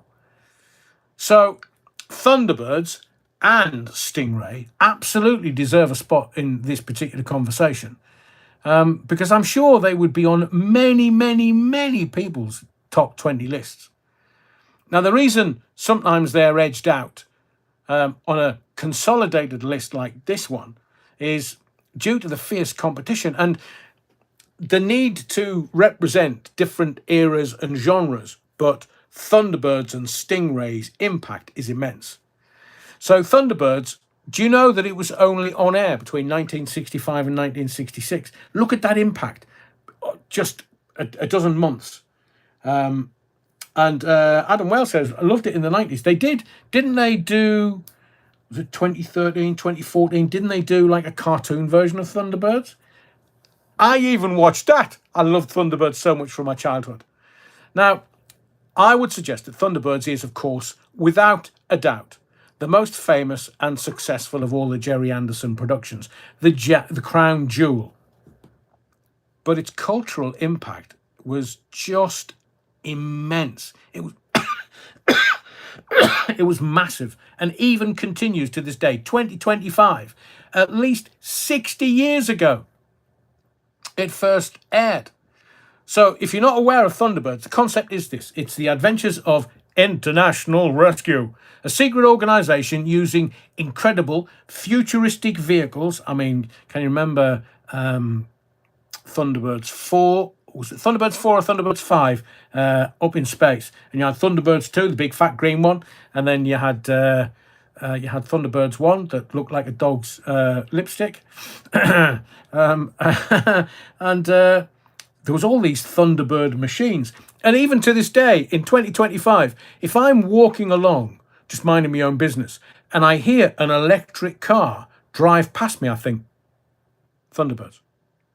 Because the sound of the electric cars in Thunderbirds is exactly, or the vehicles in Thunderbirds, is exactly the sound of the electric cars make today in 2025. I mean, I loved the fact that International Rescue always saved people from perilous disasters. Why is it so loved? Well, some people might say the puppetry. 50p sixpence, 50p sixpence. There was marionette techniques that had never been done before. Electronic components in the puppets' heads to synchronize lip movement. And the vehicles, as I say, 2025, you listen to an electric vehicle walk past or drive past you, and I defy you not to say that sounds like the Thunderbird vehicles. So you've got the design of the Thunderbird machines. Thunderbird 1 looks like a puppy's lipstick. 2, the big fat green one. 3, they're all iconic. They all spawned hugely popular toy line. Now the drama, the show was famous for its high stakes rescue missions. And literally, as I'm speaking to you now, I do think that in the kind of 10, 15 years ago, they tried to make it a bit like Doctor Who. Doctor Who was for the white male young guy. Thunderbirds, exactly the same. So with Stingray, which I'll mention in a minute, they tried to make it more female friendly to get a more family audience, not just the dad and the son or sons watching Thunderbirds, and the drama. I mean, if I think about some of the episodes, I could watch them and still feel my heart aflutter, because you never knew whether International Rescue was going to rescue or whether one of the Tracys was actually going to die in the rescue. But it was almost, that they sometimes had a countdown timer to build the tension. We have less than 24 hours. And even in the opening sequence with the sliding pool, the launch of Thunderbird 1, I mean, just honestly, the hairs on the back of my neck. I'm an old guy. So, and if you play the Thunderbirds theme to anyone in 2025, Barry Gray's fantastic theme, and they used it in Northern Soul clubs, unforgettable, wonderful, wonderful. I mean, the Thunderbirds, considering it was only 1965 to 66, the legacy is so strong. Fucking Doom Goblin. Greta Thunberg claims she was tortured whilst in Israeli. She was an Israeli captive. Just please go away. Leave us alone. You've destroyed our adulthood. You can had away and shite, you multi-millionaire-esque gobshite. Fucking hell. Oh, let's get back to something that's going to make us feel. So, the drama. I mean, they've now got live action films, CGI, the modern CGI series. But then, ahead of Thunderbirds was Stingray, because Stingray was only 1964 to 1965. I swear, these two TV series from a children's TV series Thunderbirds, wonderful, wonderful, wonderful. But Stingray was the groundbreaker. Stingray and I would hazard, hugely important because it was a trailblazer for Thunderbirds. The concept was the adventures of the World Orgonaut Security Patrol, WASP for short. Underwater, wasps drown. And it was their supremely advanced submarine, Stingray. Now, I don't know about you. I mean, I was obviously, I could barely shit a nappy at that point. But it was just the tension. And it was back in the 1960s, so high tech that they would say, oh, when we get to 2025, we'll have these kind of submarines or we'll have these kind of Thunderbirds machines. Pauline Makepeace says, Aquamarina. I know, she was gorgeous and she was a puppet. So, you know, I may need to go see a psychiatrist. Look, Stingray was important, agreed, and loved. It was the first British TV series to be filmed entirely in colour, although it was initially broadcast in black and white. For most viewers. I mean, my family didn't get a colour TV until Sunderland got into the FA Cup final in 73. But it was also the first half-hour all-puppet TV series. Can you remember the catchphrases? Stand by for action.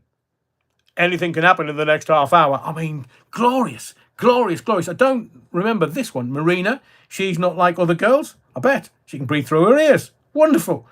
She doesn't speak. She's an aqua fan. A what? Can I have one of those during the summer when it's really, really warm? I mean, stand by for action is just, oh God, ding, ding, ding, ding, ding. You can hear it. You can hear the theme tune. If I say that, you can hear the theme tune. And then anything can happen in the next half hour. It's like the little guy. I mean, I would have loved, although sadly, most of them are not around, the voice actors. I would love to have done interviews with the people that did the voices, or Joe 90 or Thunderbirds or Stingray today in 2025, because it's that Brains, Virgil, Ghetto Defendant, I know. Remember the gargoyles that manned the Terrorfish? Oi, oi, oi. So they did have some very scary baddies. The tone was, it had quite a unique blend of science fiction adventure and a slightly darker, more mysterious atmosphere. There were times like Captain Scarlet and the Mysterons, and they couldn't kill Captain Black. And I used to get worried. The Captain Black could never be beaten. And the Thunderbirds always won. Always, always, always. They had a bit of comedy every now and again. But Stingray, it's, I mean, even now, like the Daleks, as I explained earlier, God blimey, I used to hide behind the sofa when the Daleks came on. Third week in every month. So the tone of I'll wait for you. The tone of Stingray, it just had this darker, more mysterious tone to it. It had an atmosphere to it, often dealing with a threat from the underwater kingdom of Titanica. And the music, I mean, Barry Gray it was kind of a haunting theme tune, Aquamarina. So where do they all fit in? Well, Thunderbirds would almost certainly make it into an expanded top 20 without any shadow of a doubt. And many would argue it belongs into the top 10 because of its global and enduring fame. Stingray might just sit outside the very top tier for a general audience today in 2025, but fans of science fiction and classic children's TV, it is an untouchable classic. And, as I will say again, a direct precursor to the Andersons' biggest hit. But I'm going to ask you a question to kind of round this off. Terry Wookfit. No, mate, Jerry Anderson had an affair with Marina. Oh, I bet he got splinters. Can you remember a TV show called Marine Boy? Now, it was kind of 1970s manga, kind of Japanese cartoon thing. It was Marine Boy, Japanese anime, and one of the earliest to be widely broadcast in the UK. And it stood out for its, I would say, unique underwater adventure premise. Felix the cat. Oh, fantastic English bottle cap. Thunderbirds all the way, says Stuart. But do you remember Space Precinct? 1999. Yeah, Jerry Anderson series from the 90s. I do. Loved it. Lady Penelope. Yes, milady.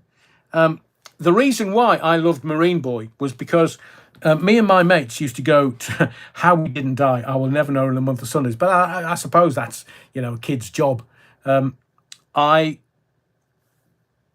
vaguely remember Marine Boy for his gadgets and his tech. It was kind of The Spy Who Loved Me, as in James Bond's underwater car. Marine Boy had Oxytube, remember? The chewing gum that allowed him to breathe underwater. I mean, it was simple, brilliant, but relatable. We used to go to the swimming baths, go for swimming. We used to go and buy some chiggly or whatever it was before we went. Yes, Terry, very good. Marine Boy with the dolphin and Professor H2O. But how I didn't die, chewing gum underwater, I'll never know. He had a sonar phone for communication, had a mermaid sidekick. She was Neptina. Remember her? And she could talk to sea creatures. If ever I go fishing, I'm taking her with me. He had bullet cuffs, those wristbands that fired stunning projectiles underwater. Yeah, that would have worked well. And there was the Polar Borer. He had a high-tech sub. So we had... it also had an exotic touch, I would say, simply because for the British and American audiences in the late 60s, early 70s, the fact that it was a Japanese import gave it a unique, slightly different feel. The animation style, the character designs, and the storytelling had a flavour that was very distinct from the Hanna-Barbera or Disney stables. So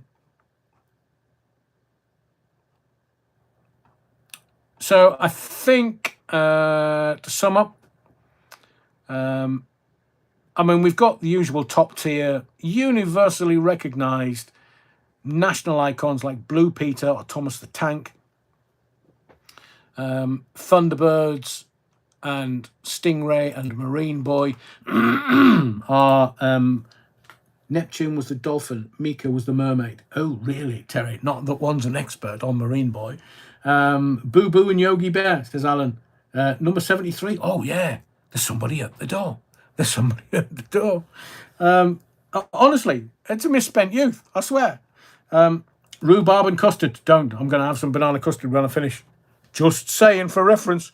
So, I kind of lightened tonight up because there's some very important stuff that I told you about earlier, which you might have to watch again just to get the subtleties of. But thank you to everyone who supported the channel this evening. Tinger and Tucker. Euphemism, you Bovril. Thank you to everyone who's been here. Tonight we'll have a quiz on Sunday just to kind of make it a little lighter. And then Monday, it absolutely categorically will be... and I will try to do other stuff for you in the ensuing days between now and the next live. Because there's so much going on. But the news cycle is so quick nowadays that barely you get it up on YouTube, then the story's changed or the story's disappeared.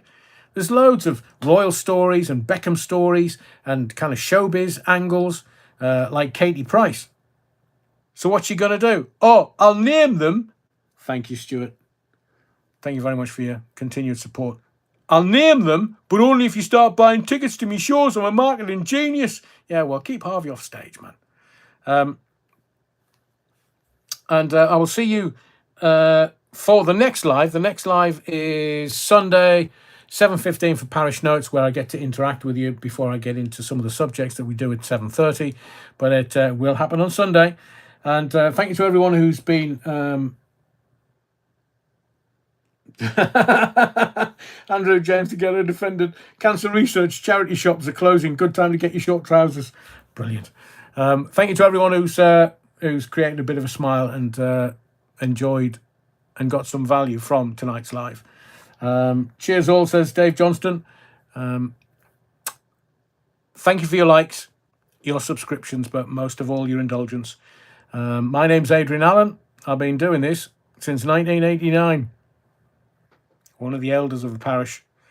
See you Sunday, 7:15 for the parish note, 7:30 for the start of the live, the Theatre of the Mind live. 250. It's a bit of a birthday-ish, not birthday, but it's still 250 lives. That is some effort, if I may be so bold. So see you for a bit of fun on Sunday, and the more serious stuff, the geopolitics and stuff on Monday, and whatever you do, wherever you go, remember a little Battenberg in the emergency pack will go a long, long way. And Theatre of the Mind is not a show, it's a mission. Mission from the pulpit of truth, for the truth, always the truth. And I'll see you Sunday, 7:15. Be well, stay safe. See you then.